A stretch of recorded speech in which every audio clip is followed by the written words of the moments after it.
예레미야 19장 말씀을 함께 나누겠습니다. 예레미야 18장과 19장 말씀은 토기장의 비유에 대해서 함께 연결되어 있습니다. 우리 19장과 18장 말씀은 우리에게 굉장히 두려운 말씀입니다. 토기장이 되신 하나님께서 그 병을 찌그러뜨리고 깨트린다면 아무도 그것을 다시 회복할 수 없다라는 것을 의미하고 있습니다.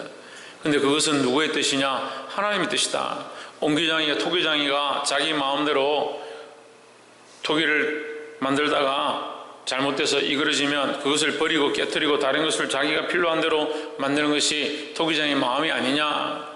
그래서 그것을 어째서 깨트립니까? 어떻게 다른 것을 만듭니까? 라고 할 이유가 아무에게도 없다.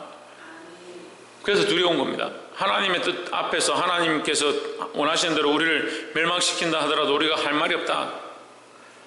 그럼에도 불구하고 하나님 우리에게 하나님의 마음을 말씀하시고, 그럼에도 불구하고 하나님 우리에게 기회를 허락하시고, 그럼에도 불구하고 하나님 우리를 그냥 그저 만드셔서 그냥 패하는 것이 아니라 우리에게 선한 길들을 주시고 구원의 길들을 주시고 우리를 향하신 놀라운 계획들을 가지고 있다라는 거예요. 그런데 그럼에도 불구하고 우리 인간들은 어떻게 하느냐? 자기 원하는 대로 산다라는 거죠. 입술로는 나는 하나님을 섬기고 하나님의 백성이고 하나님과 거룩한 관계가 있다라고 말하는 사람들이 실제로 뭘 하냐? 하나님하고 아무 관계없는 삶을 산다. 토기장을 두려워해야 될 그 온기가, 그 그릇이 어떻게 감히 하나님을 우습게 여기고 자기 마음대로 자기 뜻대로 사느냐? 우리는 오늘 이 말씀을 통해서 두려워해야 될 것이다 라는 겁니다. 19장 1절에 여호와께서 이같이 말씀하시되 가서 토기장의 온기를 사고 백성의 어른들과 제사장의 어른 몇 사람과 했습니다. 그러니까 대표죠. 백성들의 대표, 제사장들의 대표. 그러니까 백성들 중에 나이 들고 어른된 사람들, 그러니까 앞에 원로들이죠. 원로들. 제사장의 어른된 원로된 자들. 그러니까 제사장의 대표와 백성의 대표를 앞에 세운다. 그들을 불러와라. 왜? 너희 백성이 어떻게 될 것을 이제 말하겠다는 거죠. 2절에 하시드문 어기 곁에 있는 흰놈의 아들의 골짜기로 가서 거기에서 내가 내게 이런 말을 선포하여 했습니다. 뭘 선포하느냐? 3절에 이르기를 너희 유다 왕들과 예루살렘 주민아 여호와의 말씀을 들으라. 만군의 여호와 이스라엘 하나님이 같이 말씀하시되 보라 내가 이곳에 재앙을 내릴 것이라. 그것을 듣는 모든 자의 귀가 떨리리니 했습니다. 자, 우리가 이 말씀 가운데 기억해야 될 것은 하나님께서 이같이 말씀하시는데 우리가 뭘 해야 되냐? 이 말씀을 들어야 한다. 들어야 한다는 거예요. 듣는 자는 귀가 울리고 듣는 자는 마음이 질리고 듣는 자는 놀라게 되고 듣는 자는 깨닫게 된다라는 거죠. 이 말씀이 때로는 우리에게 칼처럼, 때로는 우리에게 망치처럼, 때로는 우리에게 우리 가슴을 자르는 메스처럼 다가오지만 하나님 말씀 앞에 그것을 아멘으로 받아들이고 그 말씀 앞에 우리를 점검할 필요가 있다라는 거죠. 우리는 뭘 들어야 되느냐? 하나님 말씀이 우리에게 심판을 말하고 우리를 멸망시키겠다, 우리에게 재앙을 주겠다라고 하기 때문에 우리 하나님 말씀 듣지 말아야 되느냐? 그런다 하지라도 우리는 하나님 말씀 앞에 온전히 서야 된다는 거예요. 왜 하나님께서 우리에게 재앙을 주시고자 하느냐? 왜 하나님 우리를 심판하시고자 하는가? 그것을 듣고 빨리 돌이켜야 된다는 거죠. 근데 듣지 않는 사람은 어떻습니까?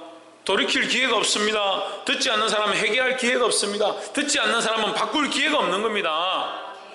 이 말씀이 우리를 향하여 화살처럼 칼처럼 찌른다 하더라도 말씀을 듣고 있다는 것은 뭡니까? 그것 자체가 우리가 돌이킬 기회가 있고 하나님 뜻대로 바꿀 기회가 있다는 거죠. 그래서 결국 말씀을 듣고 있는 것은 뭡니까? 하나님이 여전히 이스라엘 백성에게 기회를 주고 있다는 거죠. 하나님께서 기회를 주실 필요가 없으면 어떻게 하면 됩니까? 그냥 말씀하지 않고 바로 심판하면 됩니다. 말할 필요 없이 그냥 멸망시키면 됩니다. 근데 우리에게 들려지고 깨달아지고 알고 있다는 것은 경고하시는 것이고 돌이키라는 것입니다. 돌이키라는 말씀입니다. 근데 이스라엘 백성에게 돌이키라 하신 하나님께서 결국은 이스라엘 심판하십니다. 그럼 하나님이 잘못됐느냐? 잘못되지 않았습니다. 결국 심판할 수밖에 없게 그들이 행했다라는 겁니다. 그럼 하나님 결국 심판할 건데 뭘 말씀하시느냐? 이 말씀을 듣고 돌이키는 몇몇 사람들을 또한 살려두시는 겁니다. 이걸 뭐라고 합니까? 거루투기라는 거예요. 거루투기라고 하는 거예요. 우리가 할 수만 있으면 이 나라의 민족이 다 회개하고 하나님 앞에 돌아오면 좋겠고, 할 수만 있으면 내가 아는 모든 사람들이 복음 앞에 돌아오면 좋겠지만, 우리가 이 말씀을 들었다면 들은 사람들이 하나님 말씀을 들은 사람들이 뭘 들은 사람들이? 하나님 말씀을 들은 사람들이라도 빨리 돌이켜서 거루투기가 되어야 한다는 겁니다.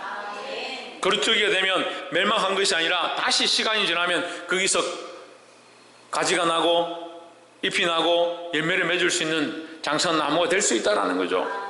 하나님 우리에게 기회를 주시고 우리에게 이 말씀을 들으라고 오늘 말하고 있습니다. 이 말씀은 심판의 말씀이면서도 또한 우리에게 어떤 말씀이냐? 돌이킬 수 있는 기회의 말씀이다 하는 거예요. 이 말씀을 듣고, 이 하나님의 말씀을 듣고 돌이키시기를 주의 이름으로 축복합니다.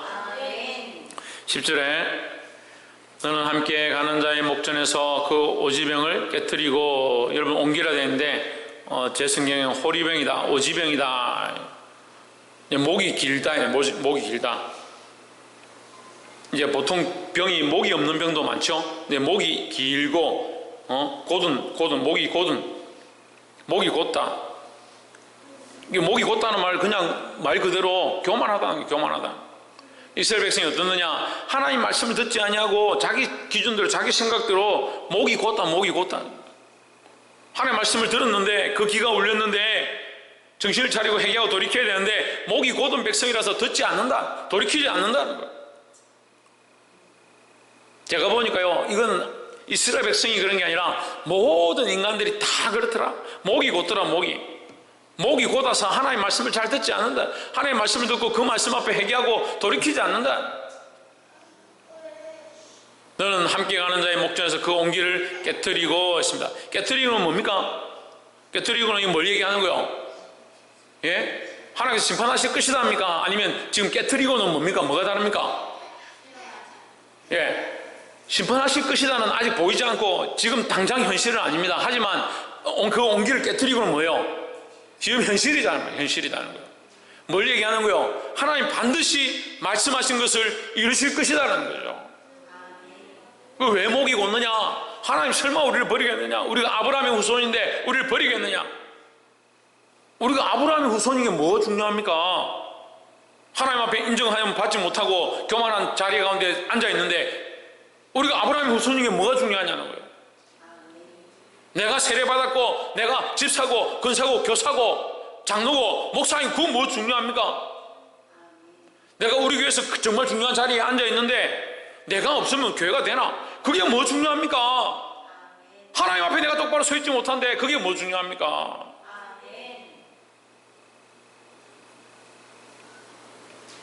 하나님은 반드시 심판하시겠다. 그것을 오늘 여기 보여주고 있습니다. 그 온기를 깨뜨려라. 잘 가다가 갑자기 온기를 탁 깨뜨려버렸더니 얼마나 놀라겠어요. 갑자기 왜 그걸 깨뜨리냐? 함께 가는 자들이 보는 앞에서 그릇을 깨뜨려버렸다. 반드시 깨어진다. 이 너희들이 보고 있는 이 현실처럼, 이 병이 깨어진 현실처럼 반드시 깨어질 것이다. 뭐가? 이스라엘이 반드시 깨어질 것이다. 반드시 너희가 심판을 받을 것이다 라는 거예요. 11절에 그들에게 이르기를 만군의 여호와께서 이같이 말씀하시되 사람이 토기장의 그릇을 한번 깨뜨리면 다시 완전하게 할 수 없나니 다시 복구할 수 없다. 이와 같이 내가 이 백성과 이 성을 무너뜨리리니 도벳에 매장할 자리가 없을 만큼 매장하리라. 반드시 깨뜨리리라. 토기장이 깨트려지면 토기가 깨트려지면 다시 회복할 수 없는 것처럼 내가 심판할 것이다. 여러분 이 말씀 속에는요 하나님의 마음이 아프고 하나님께서 이걸 토기장이의 그릇을 한번 깨트리면 토기장이가 그 그릇을 다시 회복할 수 없을 때 토기장이가 속상하겠죠. 자기가 만든 그릇인데 자기가 이렇게 힘들게 만든 그릇인데 그것을 깨트리게 되면 속상하지만 그 그릇은 쓸모없어서 깨트린다. 그 마음을 하나님의 마음으로 지금 보여주고 있는 거예요. 하나님이 이 이스라엘 백성을 돌이키고자 하고 바른 길로 가게 하고자 하지만 그들이 돌이키지 않기 때문에 마음이 아프지만 결국 하나님 뭐 하시겠다? 심판하겠다라는 거죠. 하나님 반드시 죄에 대하여 심판하시고 죄에 대하여 반드시 책임을 물으신다는 거예요. 여러분 이거 반드시 알아야 됩니다. 자꾸 믿는 사람들이 착각하는데 하나님 우리는 예수 믿으니까 벌을 받지 않습니다. 형벌 받지 않습니다. 우리에겐 심판이 없습니다. 천만의 말씀입니다. 오히려 우리에게 심판이 있어요. 우리에게. 지옥 가는 사람이 무슨 심판이 있습니까? 지옥 그 자체가 심판인데. 그리고 예수님이 그럽니다. 뭐랍니까? 저들 믿지 않으므로 이미 심판을 받았느냐? 그게 심판이라고요. 믿지 않는 것 자체가 이미 지옥 가게 되는 것으로 결정되었기 때문에 그게 심판이라는 거죠. 그럼 우리는 뭡니까? 우리 믿으니까. 그래도 믿으니까 아무렇게 살아야 되냐? 천만의 말씀. 믿으니까 오히려 그것에 대한 책임이 있고 그것에 대한 형벌이 있다는 거예요. 믿는 것의 형벌이 아니라 믿기 때문에 지옥에 가는 심판은 우리에게 없겠죠. 그래서 심판이 나에게 없다. 무슨 심판이 없냐? 죄로 말미암아 사망이 없다는 거죠. 죄로 말미암아 지옥 가는 건 없다. 하지만 우리가 행한 것에 대한 이 보응을 받는 건 당연히 있는 거예요. 그러니까 우리가 선한 일을 행하고 주와 함께 고난을 받으면 하늘 별과 같이 빛날 것이다 라는 우리에게 상급으로 주어질 축복과 우리 행위에 대한 하나님께서 갚으심의 은혜가 있지만, 반대로 우리가 불법을 행하고 하나님의 공의를 벗어나고 하나님을 배반하고 살면요 결국 뭡니까? 그것에 대한 보응을 받는 거예요. 그것에 대한 보응을. 누가 이 신학을 자꾸 모르는 사람들이 이상하게 가르쳐요. 이상하게 가르쳐요. 이거 확실합니다. 말씀이 확실해요. 우리 행한 대로 보응하시는 하나님의 원리예요. 하나님의 마음이고요. 하나님의 성품이에요. 하나님 공의대로 판단하시고 공의대로 심판하시는 거예요. 하나님 사랑의 하나님인데요. 그럼 공의가 없으면 무슨 사랑이 있습니까? 공의가 없으면 무슨 사랑이 있어요? 이 착각하는 사람들이 많습니다. 공의가 없는데 무슨 사랑이 있냐?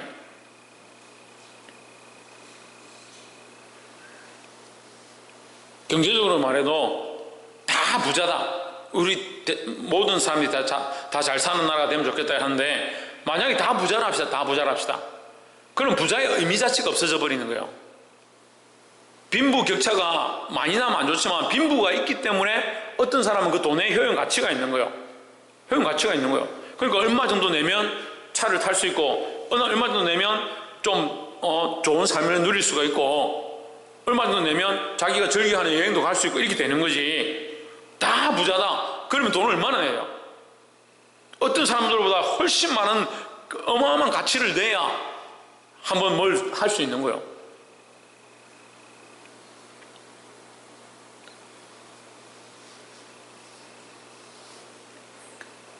이해를 좀 잘 못하시는 것 같은데, 공의가 있어야, 바탕이 되어야, 공의가 바탕이 되어야 하나님께서 책망하시고 잘못되어진 것들에 대해서 반드시 바르게 하시는 이 공의가 바탕이 되어야 하나님 사랑이 꼽히는 거예요.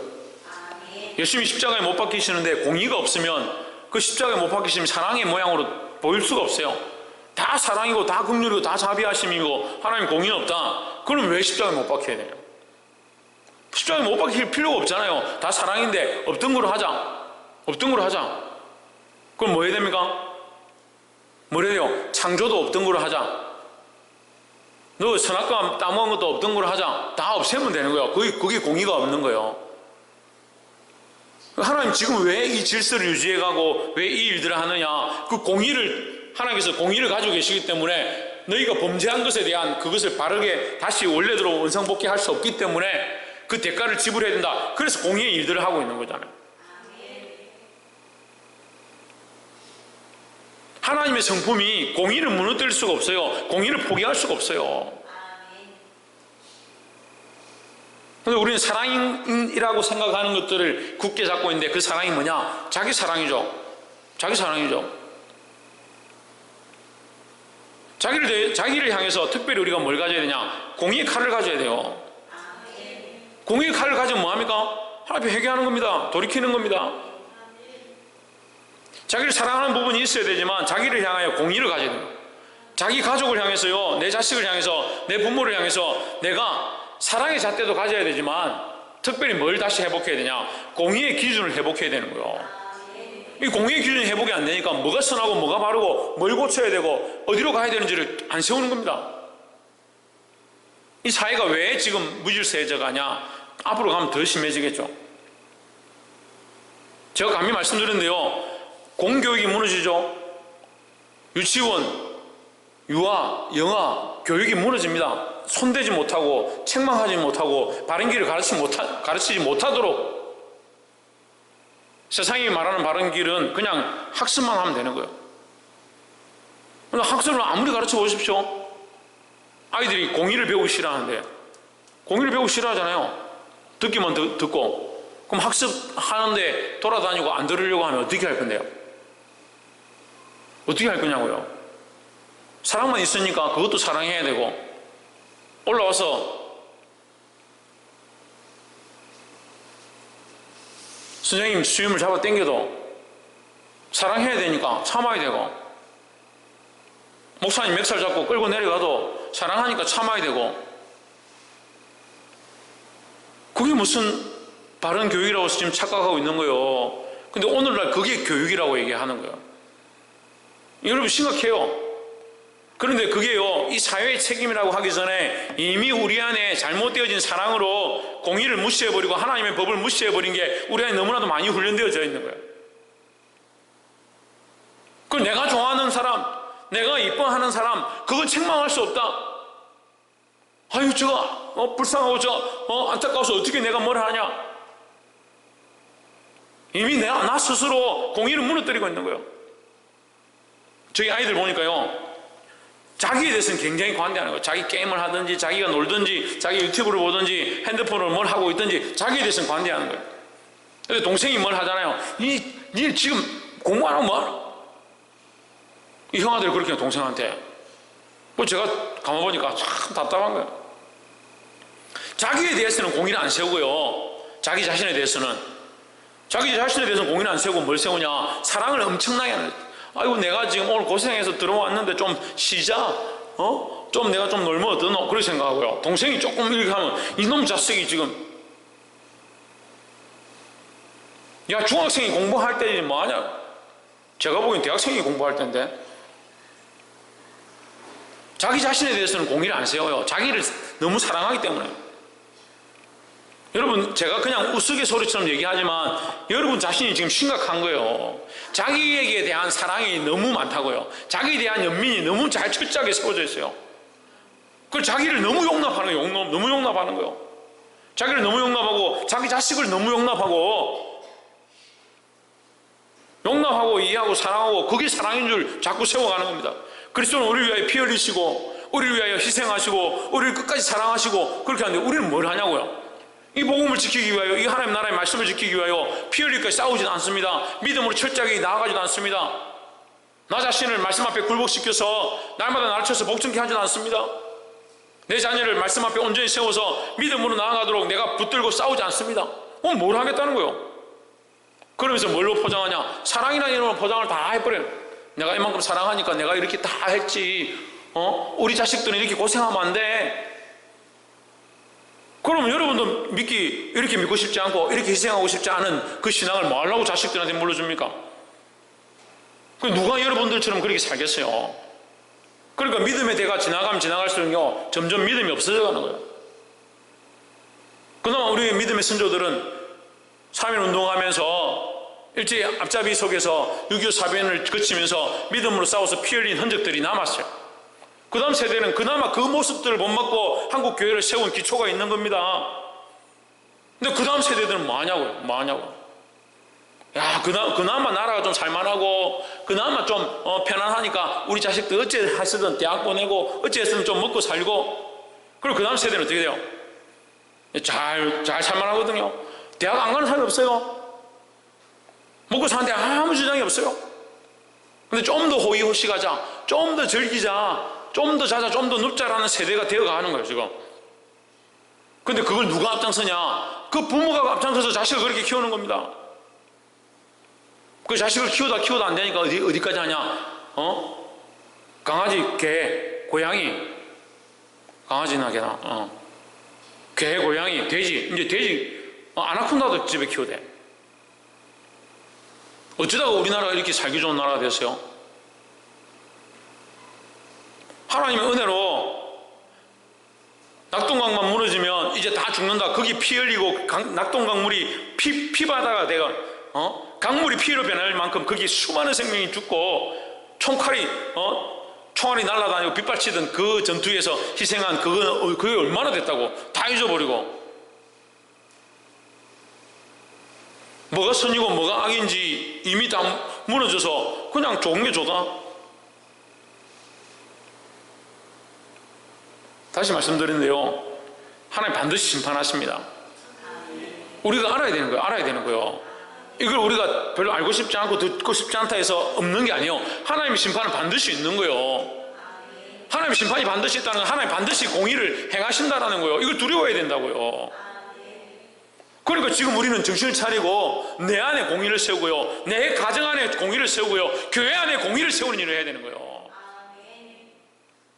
제가 어제 말씀을 나누다가 저희 자식들에게 제가 그 얘기를 했어요. 하나님께서 예레미야를 보내면서 예레미야 1장에서 내가 너를 백성에게 보내노라. 너는 나의 말을 대언하라. 근데 대언할 때에 너는 두려워하지 말고 담대히 이것을 말하라.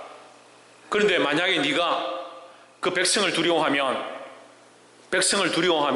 네가 나를 두려워해서 백성들 앞에 가면 백성들이 너를 두려워할 것이고, 네가 만약에 백성들을 두려워해서 그들에게 바른 말을 하지 못하면 오히려 네가 백성들을 두려워한 것 때문에 백성들 앞에 네가 부끄러움을 당할 것이다. 백성들을 두려워하게 될 것이다. 하나님을 두려워해서 보냈는데 반대로 누구를 두려워하냐? 백성을 두려워하는 거예요.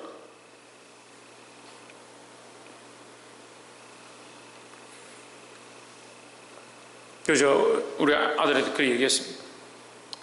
얘야, 이 말씀이 어렵냐? 저한테 들고 와서 이 말씀이 뭐냐고 저한테 묻더라고요. 목사님이 하나님 두려워해서 하나님 주신 말씀대로 선포하면 그게 목자의 일이고 그게 목사가 해야 될 일인데, 백성을 두려워해서 성도들을 두려워해서 눈치 보고 하고 싶은 말 똑바로 하지 못하고 하나님께서 주신 말씀을 똑바로 흘리지 못하면 그게 하나님 앞에서 결국 책망받게 될 일이다. 그거 지금 말씀하고 있는 거다. 예레미야에게 하나님 그 말씀하셨고 예레미야가 그 백성 앞에서 똑바로 선포하지 못하면 그게 부끄러운 일이라 했습니다. 저는 아직까지는 안 부끄럽습니다. 그런데 여러분, 뭐가 부끄럽냐면요, 이 부끄럽지 않은 말씀을 선포했는데도 성도들이 부끄러워하지 않는 게 부끄러워요. 이 말씀을 듣고 회개하려 하지 않고요, 돌이키지 않고요, 여전히 공의를 두려워하지 않는 것, 그게 부끄러워요. 그게 두려워요. 내가 말씀을 똑바로 전하지 못했나? 내가 똑바로 가르치지 못했나? 그래서 지금 제가 병이 드는 거예요. 그래서 선교 가기 전에 힘이 없었고요, 선교 갔다 와서도 수많은 공격을 당하고 힘든 가운데도 계속 말씀을 똑바로 전하는데 이 성도들이 돌이키지 않고 회개하지 않고 말씀을 보면서 깨달았는데도 회개의 역사가 일어나지 않고 여전히 자기 자리에 그대로 앉아있고 여전히 그의 삶이 그 자녀를 향해서 여전히 그 사랑이 뜨겁고 자기 자신을 향해서 그 사랑이 불타올라서 하나님의 이 공의와 이 심판이 있음을 잊어가는 거예요. 듣지 않으려고 하는 거예요. 오늘 이 예레미야 19장에 나오는 이 이스라엘 백성의 모습과 똑같다라는 거예요. 그게 너무 두렵고 안타깝고 마음이 아픈 거예요. 그 영적인 얘기를 해도 영적인 것으로 듣지 않으니까 목사님 무슨 일 있나? 목사님 뭐가 문제고? 서로 좋은 게 좋은 거면 이렇게 괴로움할 필요가 없어요. 저는 너무 괴로워요. 너무 힘들어요. 하나님과 성도들 사이에 내 끼어서 지금 너무 힘들어요. 그것을 보고 있고 알만한 사람들이, 특별히 앞에 선 사람들이, 특별히 기도한다는 사람들이 그걸 삶을 하나님 앞에 왜 애통하고 회개하지 않냐는 거예요. 기도한 사람이 회개하지 않으면 누가 회개할 거야? 누가 회개할 거냐고요.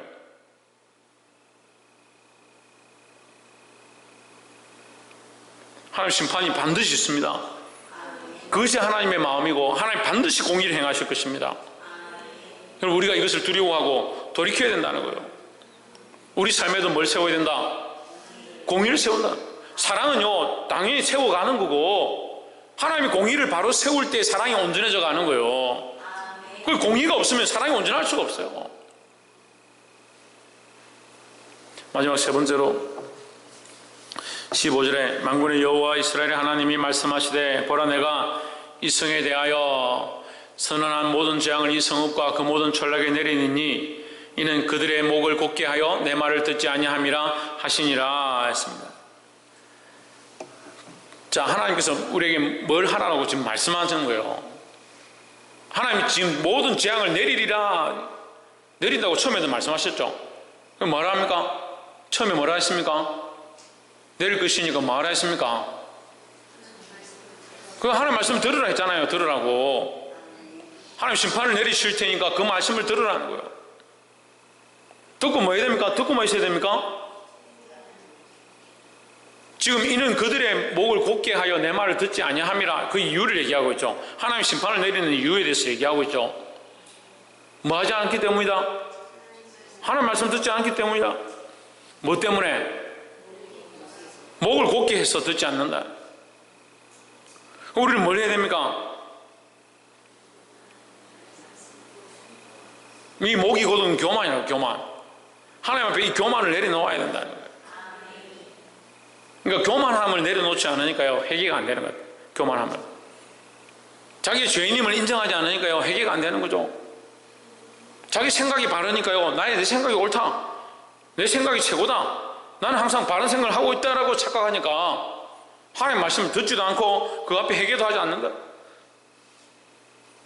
우리의 이 목이 곧은 것,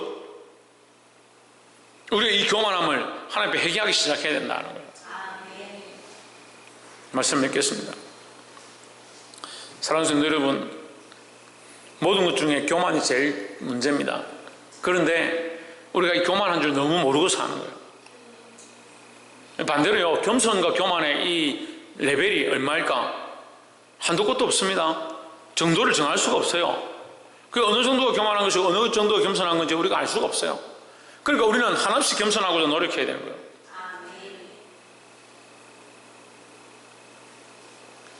목이 곧은 것을 회개하고 하나님 말씀에 귀를 기울이고 하나님 심판이 반드시 있으니까 하나님의 공의를 바로 세우고 회개하고 돌아와야 된다.